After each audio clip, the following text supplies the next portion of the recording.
അഭിനേതാക്കളുടെ സംഘടനയായ അമ്മയുടെ എക്സിക്യൂട്ടീവിൽ നിന്ന് രാജിവെക്കാൻ കാരണം നടൻ ടിനി ടോം ആണെന്ന് നടി അൻസിബ ഹസൻ.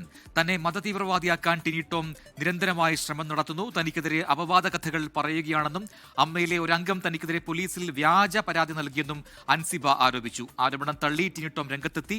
അമ്മയിൽ സജീവമായി പ്രവർത്തിക്കുന്ന തന്നെ തകർക്കാനുള്ള ശ്രമമാണ് നടക്കുന്നതെന്ന് ടിനി ടോം പ്രതികരിച്ചു. രാജി കത്ത് കൊടുത്തത് ഫെബ്രുവരി 21-ാം തീയതിയാണ് മെയിൽ വന്നത്. പക്ഷെ 22-ാം തീയതി തിരിച്ചയച്ചിട്ടുണ്ട്. ഇപ്പൊ രാജിവെക്കരുത്, GS ഇവിടുത്തെ ജനറൽ സെക്രട്ടറി തിരിച്ചയച്ചിട്ടുണ്ട്. രാജിവെക്കരുത്, ജനറൽ ബോഡി വരെ കൊണ്ടുപോകണമെന്നും പറഞ്ഞ് പുള്ളിക്കാരി അയച്ചത് ഡെലിറ്റ് ചെയ്തു. അതിനുശേഷം മാർച്ച് 2-ന് ഞങ്ങളുടെ EC മീറ്റിംഗിലും ഇത് പറഞ്ഞിട്ടില്ല, രാജിവെച്ചു എന്നുള്ളത്.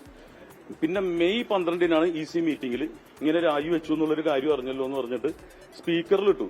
എന്നിട്ട് ഈ കുട്ടിയോട് ചോദിച്ചു എന്താ രാജിവെക്കാൻ കാരണം എന്ന് ചോദിച്ചപ്പോ എന്റെ സ്വന്തമായിട്ടുള്ള എന്തുണ്ടെങ്കിലും തുറന്നു പറയണമെന്ന് പറഞ്ഞു. സ്വന്തമായിട്ടുള്ള തിരക്കുകൾ കാരണമാണ്, അല്ലാതെ വേറൊന്നുമല്ല. ടിനി ടോമിനെതിരെ നടക്കുന്നത് വ്യക്തിഹത്യയാണെന്ന് നടി പ്രിയങ്ക പ്രതികരിച്ചു. അതിലേക്ക് ടിനിയെ കുറിച്ച്, ടിനി എന്റെ ഒരു സഹപ്രവർത്തനാണ്, എന്റെ ഹസ്ബൻഡിന്റെയും കൂടെ ഒരു സഹപ്രവർത്തനാണ്.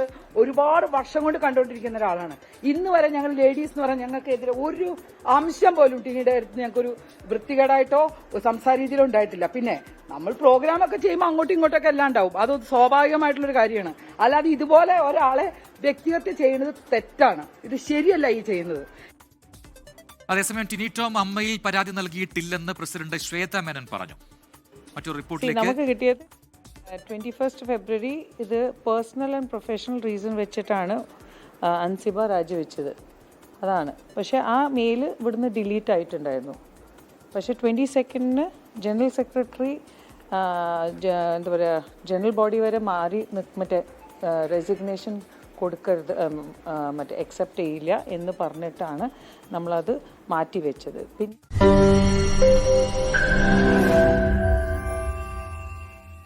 ലോകത്തെവിടെയായാലും ഏത് സമയത്തും 24 വാർത്തകളും ഓഗ്മെന്റഡ് റിയാലിറ്റി പാക്കേജുകളും എക്സ്പ്ലെയിനറുകളും വിശദമായി കാണാൻ ഞങ്ങളുടെ YouTube ചാനൽ നിങ്ങൾക്ക് സബ്സ്ക്രൈബ് ചെയ്യാം.